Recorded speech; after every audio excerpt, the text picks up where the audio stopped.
Le PPCM. Le PPCM, vous le savez, ça signifie le plus petit commun multiple. À quoi ça sert, me direz-vous? Eh bien, ça sert essentiellement à deux choses. Premièrement, à additionner ou soustraire deux fractions qui n'ont pas le même dénominateur, mais ça sert aussi à pouvoir comparer, dire si cette fraction-là ou celle-ci est plus grande que l'autre. Alors, nous allons chercher pour cela les multiples de 5 et de 4, les multiples des dénominateurs. Les multiples de 5 sont 0, 5, 10, 15, 20, 25, 30, etc., etc. Les multiples de 4, ça c'était les multiples de 5, les multiples de 4 sont 0, 4, 8, 12, 16, 20, 24, etc. On s'aperçoit que dans ces deux listes de multiples, nous avons quelques similitudes.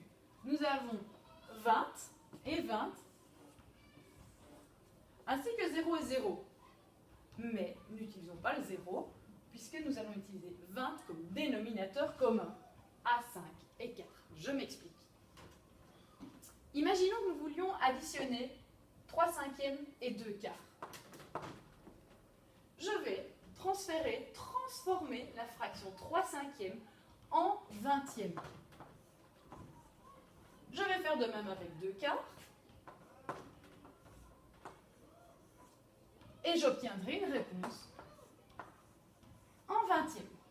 Comment transformer 3 cinquièmes en 20e? Je vais multiplier le numérateur et le dénominateur par le même nombre, 4.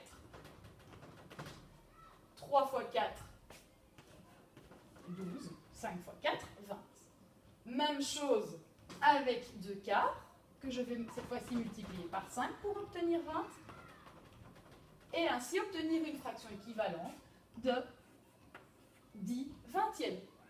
12 vingtièmes plus 10 vingtièmes, 22 vingtièmes. Voici.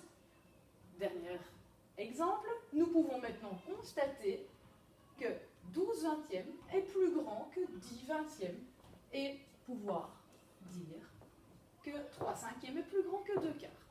Merci. Fiona, Aline et Mathieu m'ont demandé une petite explication sur le PGCD. Alors, vous le savez tous, le PGCD, cela signifie le plus grand commun diviseur. Mais à quoi est-ce que cela sert? Eh bien, essentiellement à trouver la fraction irréductible. Rappelez-vous, la fraction irréductible, c'est la fraction 3 étoiles. Celle avec les plus petits nombres possibles, celle qu'on comprend le mieux, qui est la plus visuelle, la mieux compréhensible. Donnons un exemple avec 12 seizièmes. Nous allons chercher les diviseurs de 12 et de 16. Les diviseurs de 12, rappelez-vous, sont 1 et 12, 2 et 6, 3 et 4.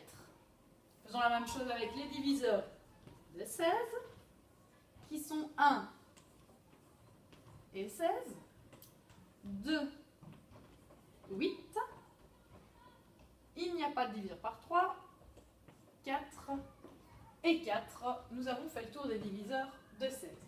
Quel est le plus grand commun diviseur? Le plus grand commun diviseur est 4. Qu'est-ce que cela signifie?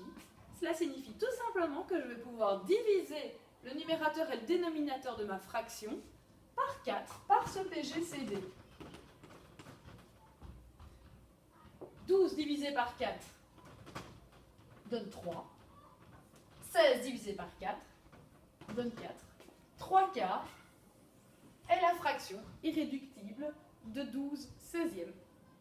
Il existe une autre manière, une autre méthode pour trouver le PGCD de deux nombres. C'est ce qu'on appelle la décomposition en facteurs premiers. Pour cela, rappelez-vous, on inscrit le premier des deux nombres dans une sorte de petit tableau. Nous faisons de même avec le deuxième nombre. Nous allons chaque fois diviser ce nombre par le plus petit diviseur possible. 12 peut être divisé par 2. 12 divisé par 2 donne 6. Continuons à diviser 6 par le plus petit nombre possible, à savoir, à nouveau, 2. 6 divisé par 2 donne 3. 3, on ne sait plus diviser par 2, on va essayer par un petit peu plus grand. 3. 3 divisé par 3, 1. Faisons la même chose avec 16. 16 divisé par 2 donne 8. 8 divisé par 2 donne 4. 4, on peut encore le diviser par 2, ça donne 2. Et 2 divisé par 2 donne 1. Vous remarquez que chaque fois qu'on arrive à 1, on a fini notre décomposition. Observons maintenant les colonnes de droite. On s'aperçoit qu'il y a des couples, des similarités. On se rend compte que le 2 et le 2 là sont les mêmes. On a un couple. On a un deuxième couple ici, mais pas d'autre. Que faire avec ces nombres? Eh bien, nous allons les multiplier entre eux. 2 fois 2 égale 4. 4 est le PGCD de 12 et de 16, comme on l'avait découvert ici, avec une autre méthode.